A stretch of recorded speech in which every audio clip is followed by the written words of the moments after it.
The context of John the Baptist is fascinating. It's ultimately fascinating because the more that context is placed into the equation, the more that things change. And that's absolutely brilliant. The more that we are allowing Bible to speak, the more that we are allowing, most importantly, the author's mindset to speak, is filling in a whole lot of gaps, is shading in a whole lot of areas, because the John the Baptist on the page sort of jumps out and pops out at you when you allow context to speak. And allowing context to speak, that involves allowing the character John to be placed up against the one that they are pinpointed as representing, which is Elijah. I didn't make that connotation. Modern theology didn't make that connotation. The authors writing this did. And because the authors writing this, Matthew, Mark, Luke, and John, it is the reader's responsibility to understand context. Or I should say, it is the student's responsibility, or I should say, it is the learner's responsibility to understand context.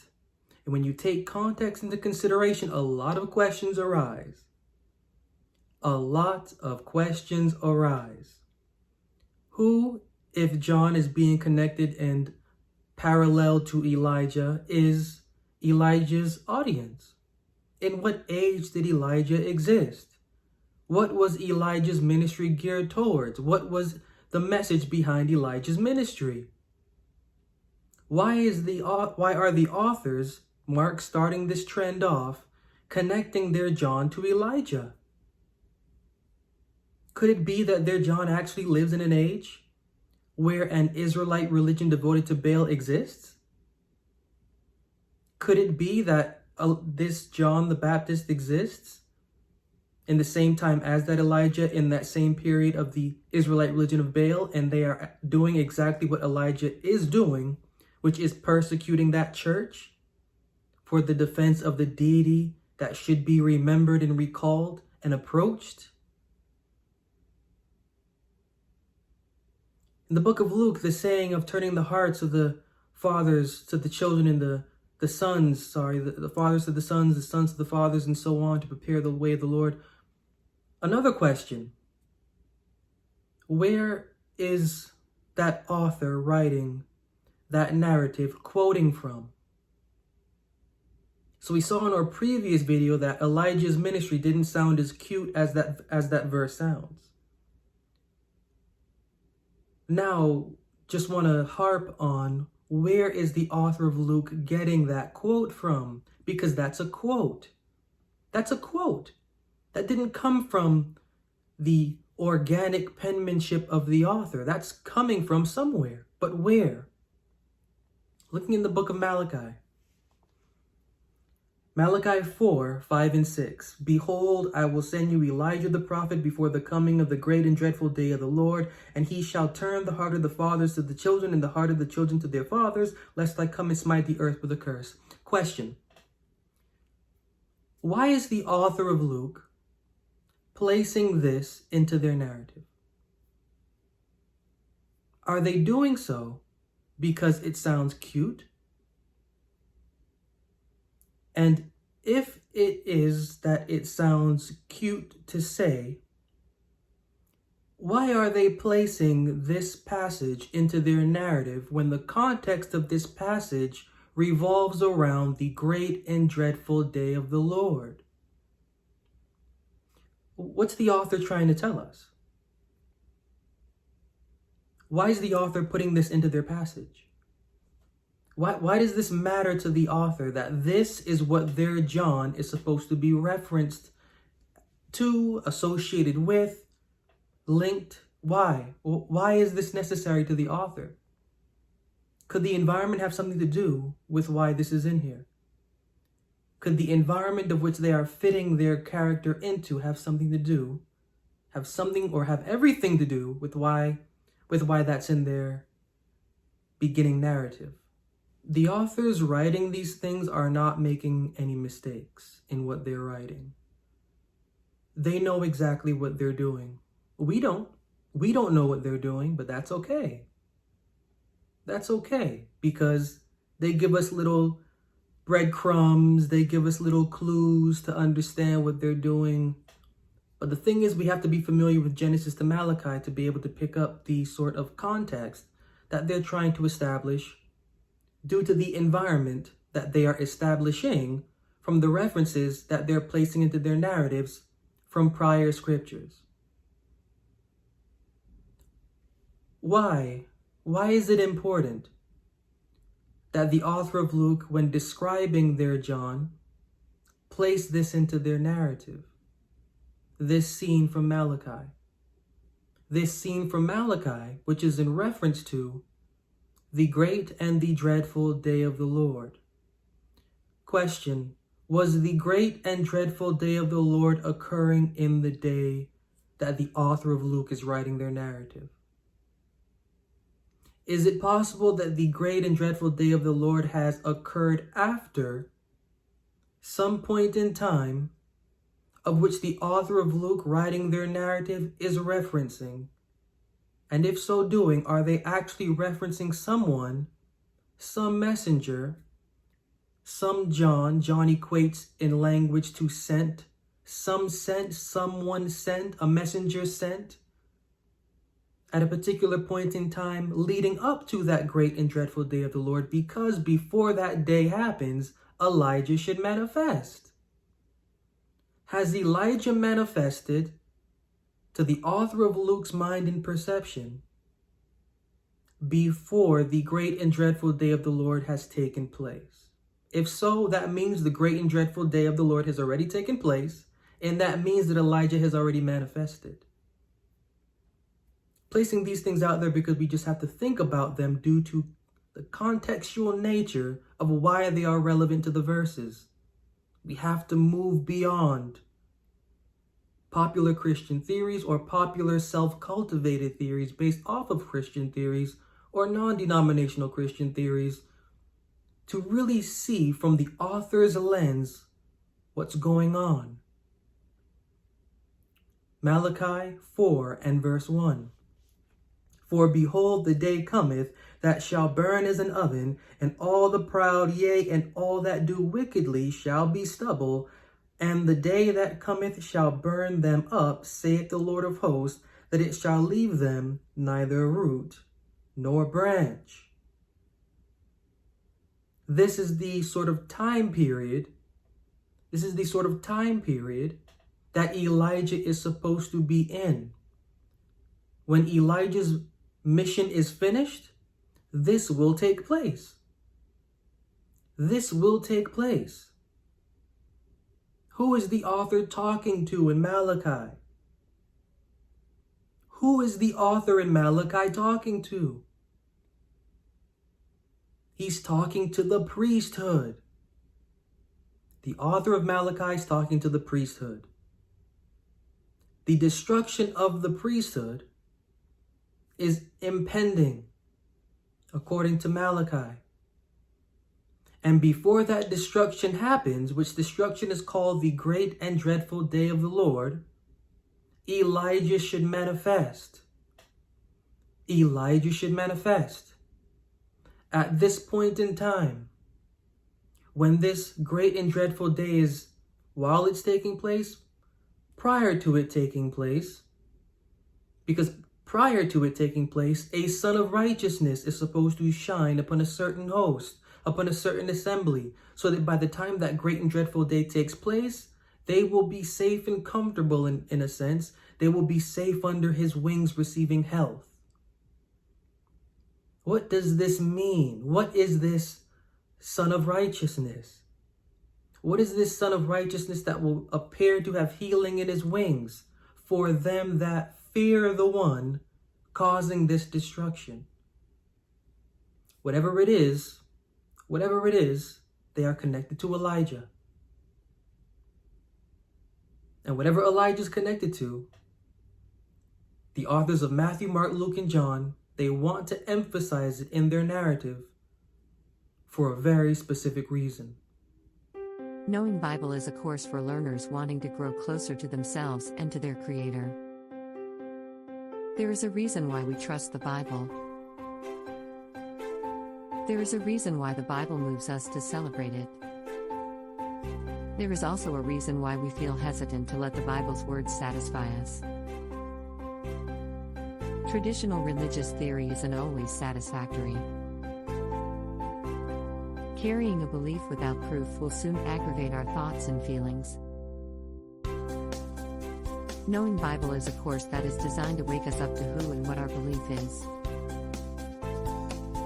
Knowing Bible is for learners that want a living experience beyond conventional religion. Don't let this educational opportunity slip away from you. The Son of Righteousness is to appear with healing in their wings for the one with quote-unquote fear. They won't be scolded by the great and dreadful day of the Lord due to the Son of Righteousness in their wings. We want to break that down. Son of Righteousness, we want to break that down. What is that? Beginning with righteousness. What is righteousness? Psalm 37, 5 and 6. Commit thy way unto the Lord, trust also in him, and he shall bring it to pass, and he shall bring forth thy righteousness as the light, and thy judgment as the noonday. So the Bible's making a couple definitions here. Righteousness, light, judgment, noonday. Light, noonday go together, righteousness, judgment go together. The Son of Righteousness is actually a son of judgment. The Son of Righteousness is actually a son of light. What else does righteousness mean? Righteousness meaning light, righteousness meaning judgment. Isaiah 8 and verse 20, to the law and to the testimony, if they speak not according to this word, it is because there is no light in them. Light. Righteousness meaning light. To the Bible's mind, light means testimony. To the law and to the testimony, if there is no light in them, light, that light is the law, is the testimony. The Son of Righteousness is a son of judgment. Son of Righteousness is a son of light. Son of Righteousness is a son of testimony. More. Psalm 119, 105. Thy word is a lamp unto my feet and a light unto my path. Light, law and testimony. Light, righteousness. Light, word. The Son of Righteousness is a son of word. A son of word. Proverbs 6:23. Proverbs 6:23. For the commandment is a lamp, and the law is light, and reproofs of instruction are the way of life. Light, testimony, light, word, light, righteousness, light, commandment, light, law. This Son of Righteousness is a son of word. This Son of Righteousness is a son of testimony. This Son of Righteousness is a son of light. This Son of Righteousness is a son of commandment. There is a son of commandment. There is a son of testimony arising with healing in their wings. What does son mean? To the Bible's mind, the definition of son. Ecclesiastes 11, verse 7. Ecclesiastes 11, verse 7. Truly the light is sweet, and a pleasant thing it is for the eyes to behold the sun. The sun equals light. The Son of Righteousness is the light of light. The light of light. The Son of Righteousness is the light of testimony. The Son of Righteousness is the light of testimony. Son of Righteousness is the light of word. Is the light of word. Psalm 74, 15 and 16. Thou didst cleave the fountain and the flood. Thou driest up mighty rivers. The day is thine, the night also is thine. Thou hast prepared the light and the sun. I just want to place that in there because that's very blatant. Light meaning sun. When we're seeing the Son of Righteousness, we're seeing the light of light. We're seeing the light of testimony. We're seeing the light of commandment. We're seeing the light of word. Isaiah 60, 18 and 19. Violence shall no more be heard in thy land, wasting nor destruction within thy borders. But thou shalt call thy walls salvation and thy gates praise. The sun shall be no more thy light by day, neither for brightness shall the moon give light unto thee. But the Lord shall be unto thee an everlasting light, and thy God thy glory. Sun equals light. Sun equals glory. The Son of Righteousness is the light of light, or the glory of light. The Son of Righteousness is the light of testimony, or the glory of testimony. The Son of Righteousness is the light of word, the light of the word, the light of commandment, the light of the commandment. All of these things piece together to form an idea that what the Son of Righteousness is not a figure or an entity embodied as we would perceive to be a human. The Son of Righteousness is actually a message. Despite the gender given to that message as a his, to the Bible's mind, through and through, the Son of Righteousness is a message. From the way that Son of Righteousness is highlighted, that Son of Righteousness is noted, it's very clear that this is a title of an agent. The title of an agent. Agent meaning messenger. Agent meaning minister. This is the title given to a specific agent, given to a specific messenger, given to a specific minister, that is to be for health, for healing, for comfort during the time period and the time of the great and dreadful day of the Lord. Can this be proven?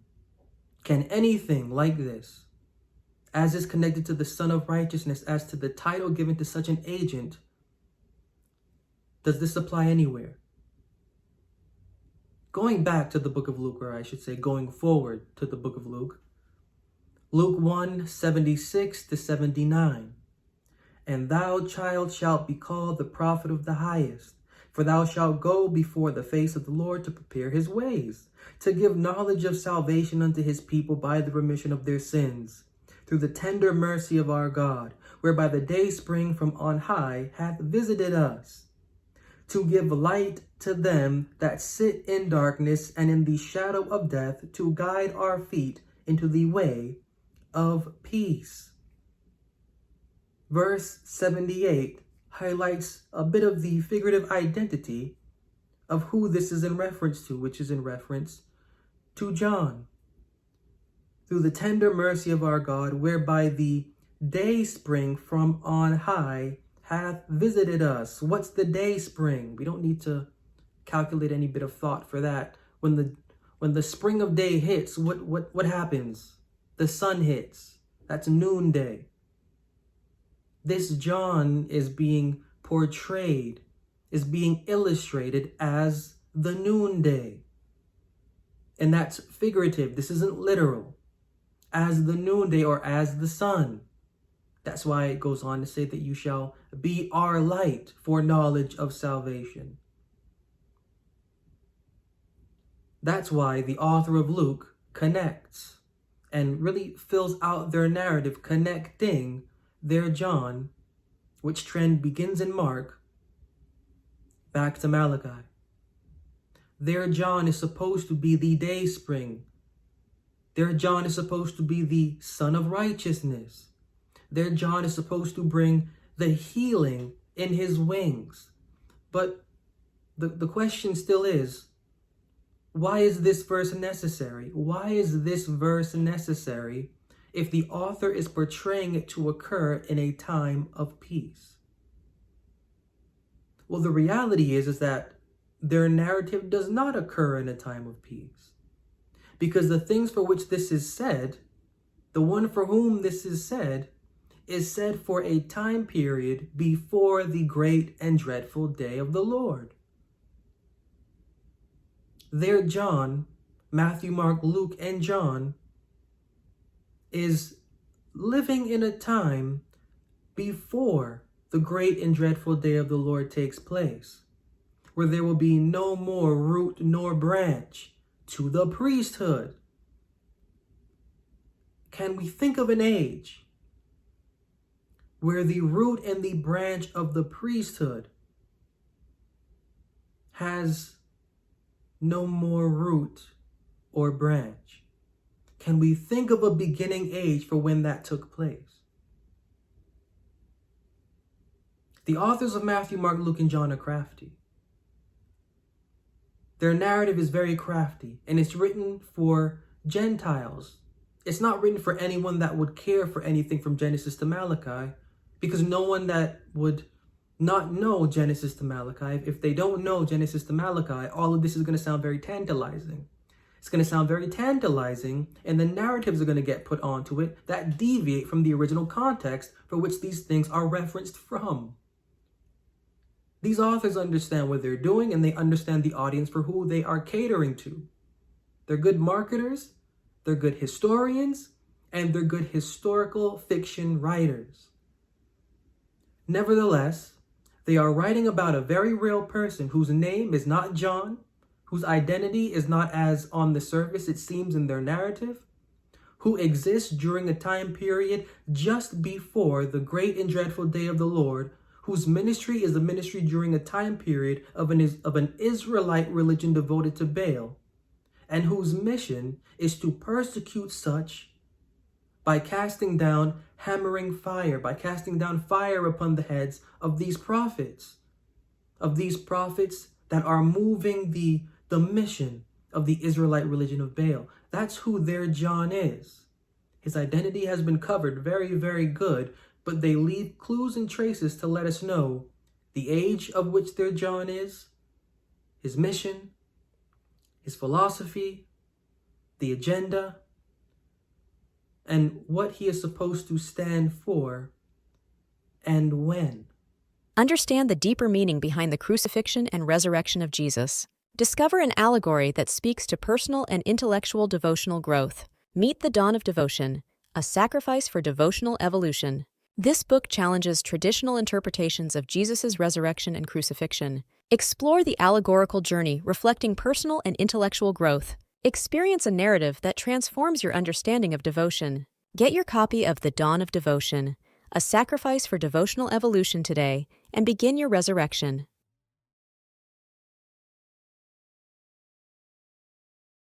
The Son of Righteousness is the title given to an agent. And at a particular point in time, this agent will manifest with a particular comforting light of knowledge. That should sound familiar. Turning to the book of Corinthians. 2 Corinthians 4, 5, and 6. For we preach not ourselves, but Christ Jesus the Lord, and ourselves your servants for Jesus' sake. For God, who commanded the light to shine out of darkness, hath shined in our hearts to give the light of the knowledge of the glory of God in the face of Jesus Christ. To see John compared to Elijah is to see John represent a certain minister at the time of God's wrath, who is to be a comfort during the time of destruction. The authors are setting up the landscape for their Elijah.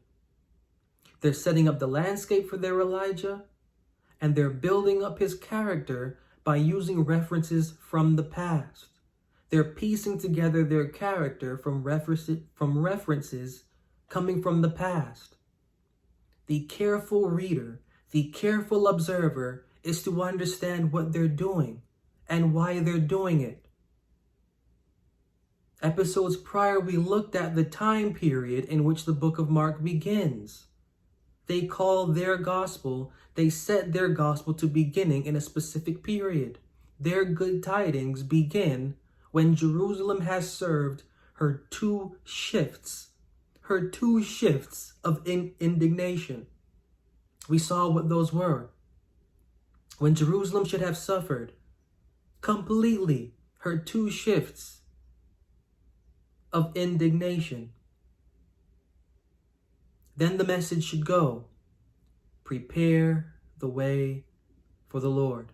Now, what that means is that the events taking place are to reveal to the observers and to specific assemblies the relevance for a message prior to the time of that event taking place. The messages taking place prior to that event occurring are given by an agent. And the agent giving those messages before that takes place is Elijah. This isn't a literal man. Elijah does not represent a literal man. Elijah represents an ideology. Elijah represents, as the authors of Matthew, Mark, Luke, and John already know, a certain spirit. That quote-unquote spirit means character. It means demeanor. It means disposition. And to know what that demeanor is, to know what that disposition is, you have to go back. You have to go back into the record to understand why there should be one that appears in the spirit, character, demeanor, disposition of Elijah.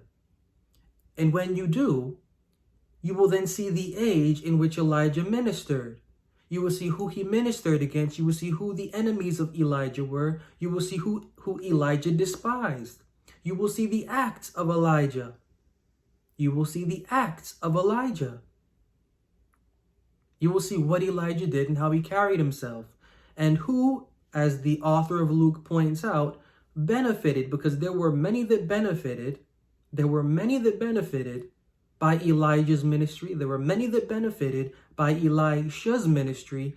But the author of the book of Luke sort of blocks all that out and highlights only Gentiles benefiting from Elijah's ministry and Elisha's ministry. We have to ask ourselves why. We have to ask ourselves why. Why is all of that relevant to the narrative of the author?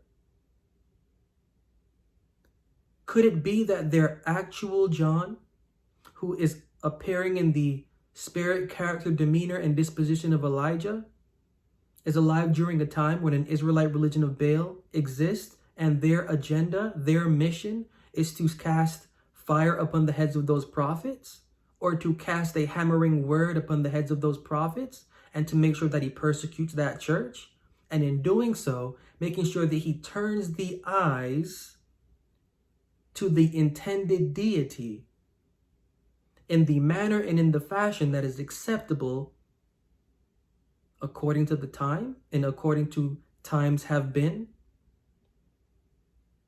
Their character John represents an agent, a very real agent. John is not real. The agent that they are walking around in as John, they are very real.